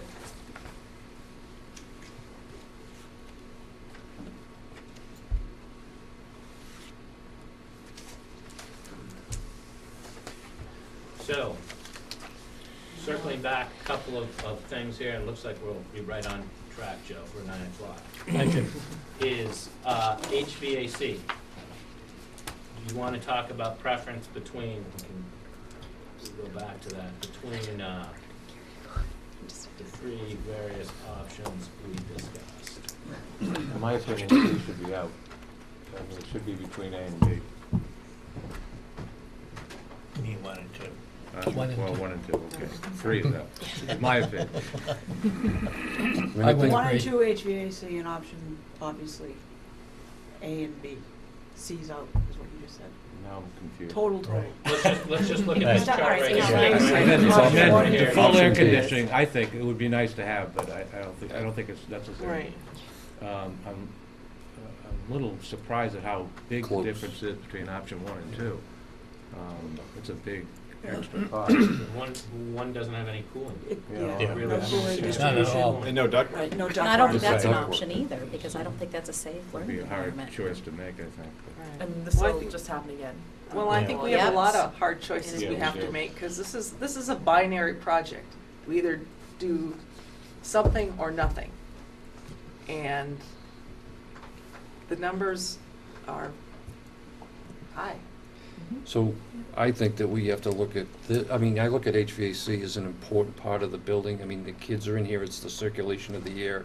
It's, do whatever we can, because that's part of the, I think, one of the most important things. But as we decide whether we want to spend $45 a square foot, which is what I think we should do, then we might have to look at the windows and say, guess what? Maybe Or we you might just have to should look leave at the the windows in. floors or this. Right. Yeah, we're gonna have to Right. make some hard Agreed. decisions, and I think, Right. one of the decisions is the HVAC. I think there's no question that we need to go with B or C.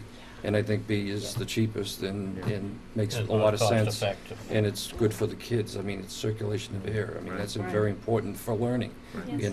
So I think that that's an health, easy safety, question. safety. It gets down to windows and floors, maybe windows are, gotta stay. The windows I don't are in know. fair condition. Yeah, I mean, the roof is, as Then you again, look you at all redo the them in other 15 things. years of Yeah, I know. reimbursement, I know. so, Yep. Yeah. But for Now, this can option, we- it sounds like we Yeah. want option 2 is the majority, so we'll do option 2. Yeah, option Yeah. one and Move on. option Right. 3 don't seem like Right, it so would option be much 2. of an option. Yeah. Yeah, No. I I think think we're on that's the- Option consensus. 2 if we can afford it. No, global warming is Right. fake. Done. Alright, so I'll prompt one of you just to kind of go and pick that and make a motion on. I'll make a motion. I'll make a that we- motion. Okay, good. Good. I'll make a motion, we go with option 2. I'll second it. Take it. Third it. Third, fourth, Done. Dennis. Move on. Yeah, it We're doesn't done make with a this difference. conversation. Any As long further as- conversation? I just want to make sure that the vents are in those. You definitely will have those in the learning spaces. Though, Yeah. okay. Because we don't want to be afraid to open the doors. Well, and even figuring out the hallways, because the hallways sometimes become unbearable in the summer. Yeah, I we mean, got it's like a, you covered on that one. yeah, it's All right. horrible. Thank you. It's like a swamp. Yeah, you don't want to come out of a classroom that's cool. No. That's what we do. No, I wouldn't leave. The reason your hallways are unbearable is we know. because your solution is a patchwork solution, Yeah. right? If we do a comprehensive mechanical engineering solution, we have to treat the hallways as well. 'Cause the I engineer's believe gonna be you. concerned I about believe you.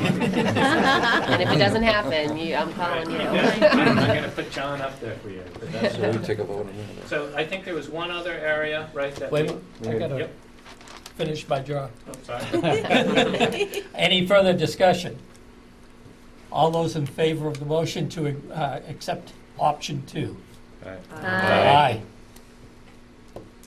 Okay, Opposed? Okay, official. Now you can, sorry to yours. The one other area, right, that I think that we didn't have resolution on, I believe, and James, you captured this in your minutes, which I believe was technology security? Is that the right one? I think so. Right? And I think we were kind of split, you had said, it's right in your minutes there. And the reason that I'm saying that is just because I'd like to make sure that we're clear on that when we present this matrix to the MSBA. Fire alarm and security. Fire alarm and security, thank you, Larry. No, it was above, yeah, and sight lighting. It was the difference between the two, was the sight lighting, between option 3 and option 1. Take the cost. Not in the second. Isn't also the number of Keep going cameras? So, Yes. But that can was I make also in there, can I right? make a suggestion to you? Page 4. Is pick a horse, right? We're gonna come back to it again, Oh, right? But then we can go and we can color in, okay, one of those boxes with security. You know, if we're talking about site lighting here as the difference, it's not a huge cost yeah. difference. I'm not, for those of you at home, I'm not trying to go and belittle cost anytime, but in the giant scheme of things, at this level that we're at in terms of our estimating, I think it advances the ball, move the PDP process forward, and then once we get into it, we can get more refined and give you a number, and if you don't want to have it at a later date, you can take it right on out. I think what we said last time, if I'm remembering, was we liked option 1, but we wanted sight lighting. That was the big sticking point. Okay? Can we create a new, can we just add sight lighting to option You know 1? we can. Yes. Yes. Uh-huh. That's option 4. Is that your motion? That is officially a motion And you to change amend option 1 to just include sight lighting. Do we know how many cameras we were talking about with option 1? We did talk about We the didn't by all get, we didn't doors. get into specific, but we said it was, you know, significantly larger overall coverage than, you know, again, it's relative. Yeah. So we didn't have a specific number at this point. Doorways and things, but Yes. not Right. all the way around the building. Right, yeah, okay. So my motion stands. Option 1 with sight lighting, I'll second it. Yeah. formerly known as option 1. Okay. Option 1 at what? New site With lighting. site lighting. Okay. Your second? Any further discussion? All those in favor? Aye. Opposed? I have 7 minutes to close out this last one. I'm feeling good. So the other thing that we have to have is we have to have this committee authorize us to submit the PDP this Friday. And then we also will have to go through the process of having the Board of Selectmen, the school committee. Andrea's handling that part, but I think it's fundamental to have the entity, which is the day-to-day entity being you guys, the building committee, say that, yes, you know, you've been working with us and that you're supportive of going and authorizing us to submit the PDP as it's been presented to you. And, you know, all of the facts that, you know, we went through there tonight are captured as part of the PDP. It's presented somewhat a little bit differently, you know, but, you know, we're working to finalize that draft for Friday. I'll move that we authorize D&W to submit the PDP. Second.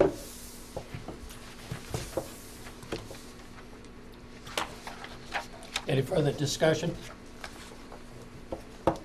All those in favor? Aye. Opposed? You have anything else, Jeff? Technically, Pink is gonna submit the Oh. PDP. We're gonna- As your OPM, we're gonna give it to them, and they That's have okay. final coordination. You got all the credit. Deliver. That's good. They can deliver it. That's right, we'll deliver it. We're good. You do all the work. Appreciate that. Anything else on your end? No, just an update that we did have the 3 CMs come today to the walkthrough. It was a successful walkthrough. We had Bond, Colantonio, and WT Rich. We will be generating an addendum after we get all the responses in from any of their questions between today's meeting, and they have till 5 o'clock tomorrow to submit the questions. We'll have an addendum out on Thursday, and then we're gonna have a second addendum after we have the contract reviewed by the town council, and that'll be addendum number 3 that will come out after the selectmen meeting on the 5th.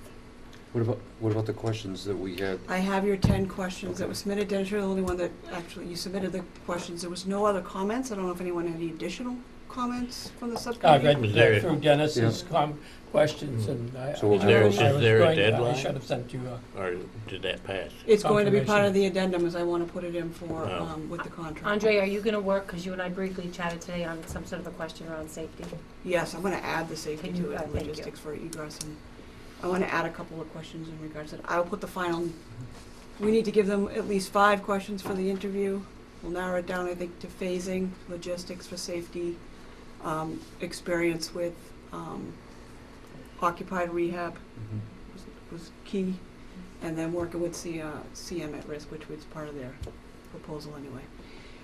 And then after that, we'll have our interviews, like we said, on the 13th, that start at 1 o'clock and end at around 4:30. And then we have the MSBA meeting on the 14th in town, once we get the time on that. And then our next meeting is scheduled for December 20th. Not sure if we think we need to meet on the 8th. Seems like we have a lot of meetings in between. The holidays too. I can't come on the 8th. It's a winter concert. Oh, that's right, that's why we couldn't. Oh, that's right. Right, The yeah. holiday It's a concert. Concert, we can't. I You knew can there be in was this a room, but reason. it's gonna be It's gonna be noisy. pretty crowded. So December 20th will be our next meeting. Okay, Mean so you're the against 8th open is space? scratched. The 8th is scratched, we'll take it out. It's good. It's on a hold, I think it says hold, so we'll cancel it. It's interesting. So the 20th. 20th is the next school committee. Which is a Tuesday. The 20th, they couldn't do this week. They couldn't do this, and he has to. Oh, that's right. Okay, so I Joe, think you that's have if you the have any luxury other- of I know 4 I'm minutes skipping. to do That's all right. whatever you would like. Whatever I would like. Other. Other, Other. any other? Nothing. My vice chair, nothing. A motion to adjourn.